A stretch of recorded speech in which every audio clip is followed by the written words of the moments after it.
A Europa sobreviveu à pior crise das últimas décadas, mas a fatura que os cidadãos pagaram foi muito elevada e o descrédito no projeto europeu disseminou-se.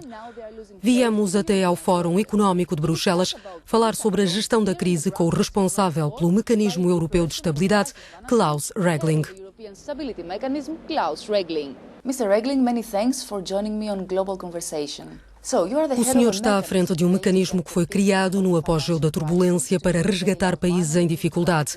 Até agora já foram atribuídos mais de 250 mil milhões de euros. De onde vem esse dinheiro? Os contribuintes franceses e alemães têm realmente razão para contestar a canalização de fundos para outros países?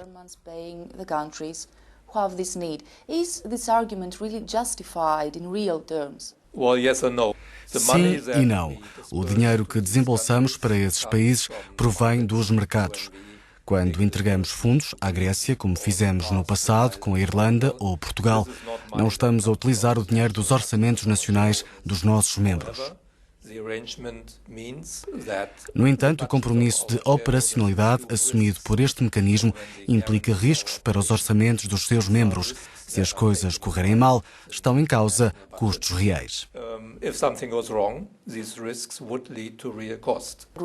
A Grécia configura um caso especial, uma vez que é o único país ainda sob supervisão do mecanismo. Qual é a situação neste momento? O que podemos esperar da reunião do Eurogrupo esta semana? A Grécia é de facto um caso especial. Os outros 4 países que concluíram as medidas só necessitaram de um programa. A Grécia vai no 3º programa. Há uma razão para isto acontecer. O ponto de partida era o mais complicado de todos. Era onde existia o maior desalinhamento das regras. Há um ano houve contratempos que comprometeram ainda mais a situação. O governo grego tentou uma nova abordagem na primeira metade de 2015. Algumas das reformas foram travadas e, portanto, certos desenvolvimentos que o país tinha alcançado em 2014 foram interrompidos bruscamente. O 3º programa podia ter sido evitado? Não sei se podia ter sido totalmente evitado, mas seria certamente mais reduzido. Mas a verdade é que o 3º programa está aí. A cooperação com o governo grego voltou a ser produtiva. Acredito que há fortes hipóteses de se tomar uma decisão sobre o próximo desembolso na reunião do Eurogrupo.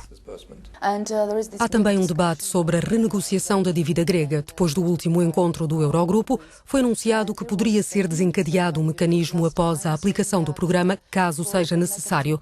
O que é que isto significa? A dívida é comportável ou não?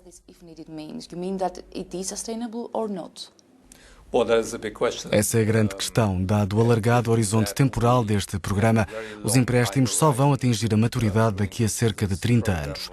Nós queremos garantir que a Grécia se restabeleça ao longo desse período, mas há incertezas pelo facto de se tratar de um período bastante extenso. As previsões comportam sempre um risco.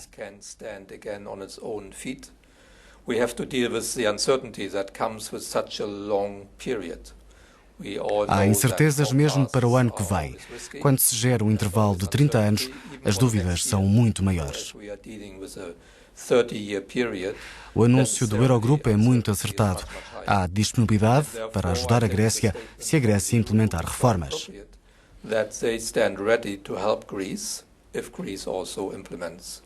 Se tomarmos todas as decisões neste preciso momento, arriscamos-nos a que elas não sejam suficientes e isso implicaria mais sofrimento para a Grécia. Se, pelo contrário, forem em demasia, os Estados-membros da zona euro não vão ficar muito satisfeitos.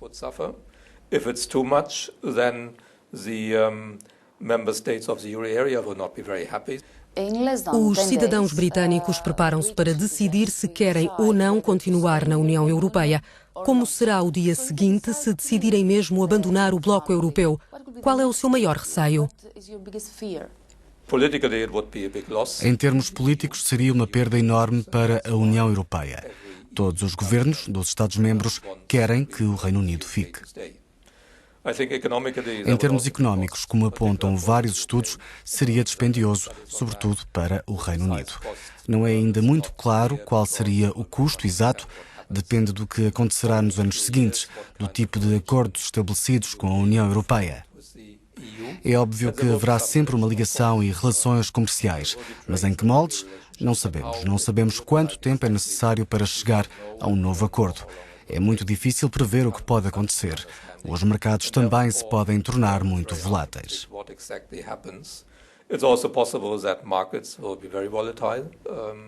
Pode gerar uma nova crise na União Europeia? Não lhe sei dizer. Volatilidade nos mercados não implica automaticamente uma crise, mas sim pode ser negativo para o desenvolvimento económico.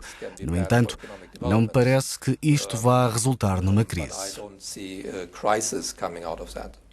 Enquanto um dos arquitetos do Pacto de Estabilidade, como olha para as críticas feitas ao presidente da Comissão Europeia, Jean-Claude Juncker, por dar à França mais tempo para atingir a meta orçamental, o déficit de 3%.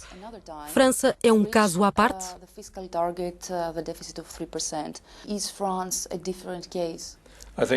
É importante ter regras orçamentais claras no seio da União Monetária, onde se conduz uma experiência singular que é a de centralizar totalmente a política monetária com uma só taxa de juro e uma taxa de câmbio. Por outro lado, há políticas orçamentais e reformas estruturais que são levadas a cabo de forma descentralizada nos diferentes países.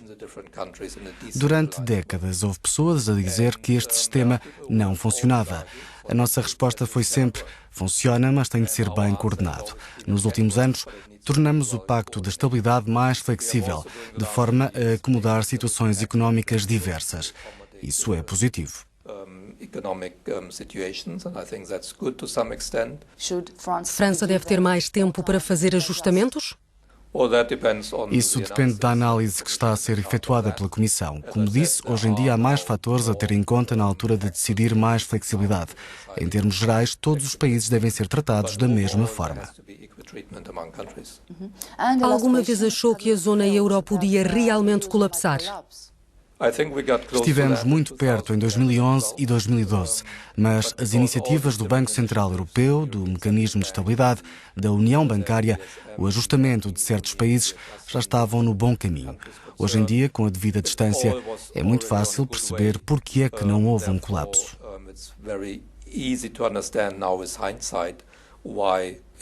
Mas estivemos muito perto. Sem a criação do mecanismo de estabilidade, por exemplo, alguns países teriam sido provavelmente forçados a sair da zona euro.